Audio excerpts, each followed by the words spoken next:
আপনার ফোন যে কোনো সময় মোবাইল নেটওয়ার্ক থেকে বিচ্ছিন্ন হয়ে যেতে পারে যদি সেটা বিটিআরসির এনইআইআর সিস্টেমে আইএমইআই দিয়ে রেজিস্টার না থাকে। না, আপাতত ভয় পাওয়ার কিছু নেই।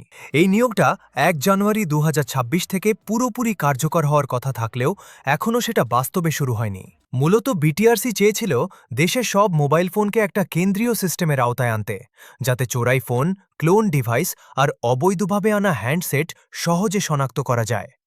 মানে ফোন চুরি হলেও সেটাকে নেটওয়ার্ক থেকে ব্লক করা সম্ভব হতো।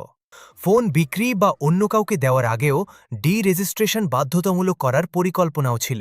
কিন্তু এই সিদ্ধান্তের পর দেশের মোবাইল ব্যবসায়ীদের মধ্যে শুরু হয় তীব্র প্রতিবাদ। তাদের দাবি ছিল হঠাৎ এই সিস্টেম চালু হলে বাজারে বিশৃঙ্খলা তৈরি হবে, ছোট ব্যবসায়ীরা ক্ষতিগ্রস্ত হবে আর ফোনের দামও বাড়তে পারে।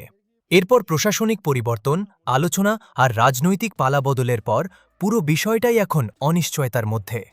কারণ এই এনইআইআর বাস্তবায়নের পরিকল্পনাটা এসেছিল বাংলাদেশের অন্তর্বর্তী সরকারের সময়, আর এখন রাজনৈতিক পরিস্থিতি বদলেছে। বিএনপি সরকার ক্ষমতায় এসেছে।